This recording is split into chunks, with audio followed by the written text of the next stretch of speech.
दोस्तों, देश में रिजर्वेशन, शिक्षा और कई सारे मामलों पर आरक्षण की बात चलती रहती है और ये आरक्षण कई बार जाति के आधार पर, कई बार ईडब्ल्यूएस स्कीम के आधार पर और कई बार कुछ ऐसे इससे स्पेशल केसेस में दिया जाता है जिसकी ज़रूरत होती है और कभी-कभी ज़रूरत नहीं होती है।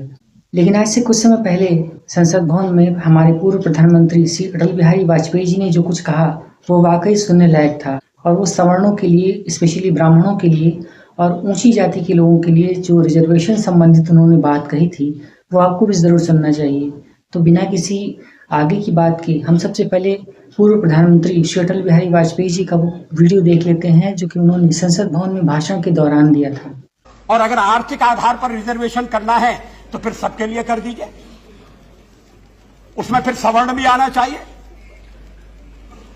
गरीब ब्राह्मण ने क्या बिगाड़ा है? लेकिन हम तो गरीब ब्राह्मण की बात नहीं करते। अब मांग हो रही है कि मजहब के आधार पर रिजर्वेशन होना चाहिए।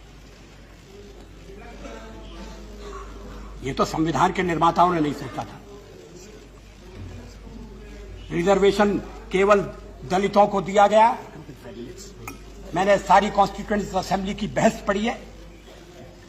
हमारे सिख बंधुओं के संबंध में एक अपवाद किया गया था और उस समय के हमारे राष्ट्रीय नेताओं ने कहा था कि यह अपवाद जरूरी है क्योंकि पंजाब बट गया है और सिख अपने स्थान से वंचित हो गए हैं। और किसी के बारे में उन्होंने कभी कल्पना नहीं की थी कि मजहब बदलने के बाद भी रिजर्वेशन होना चाहिए। और अगर आर्थिक आधार पर रिजर्वेशन करना है तो फिर सबके लिए कर दीजिए, उसमें फिर सवर्ण भी आना चाहिए। गरीब ब्राह्मण ने क्या बिगाड़ा है?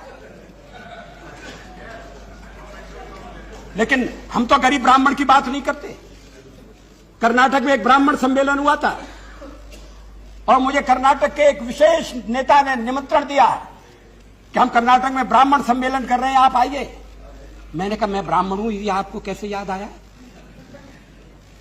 मैं तो आज तक ब्राह्मण सम्मेलन में नहीं गया और मैंने उनसे कहा कि मैं हिंदू सम्मेलन में जाता हूं तो मेरी आलोचना होती है, आप तो ब्राह्मण सम्मेलन तक पहुंच गए।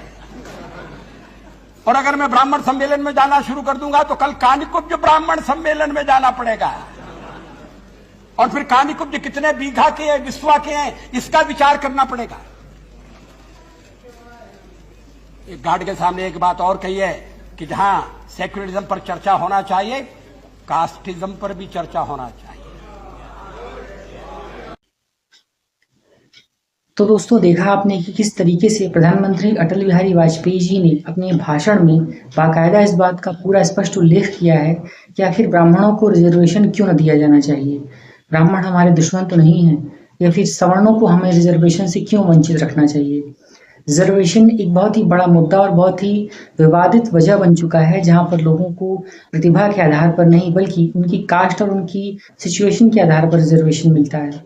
हालांकि अब इस मामले में कई सारे फेरबदल की भी बात की जा रही है और कई बार सवर्णों को इस तरीके से जो विरोध करते हैं उसका एक बहुत बड़ा कारण रिजर्वेशन ही निकल कर के सामने आता है।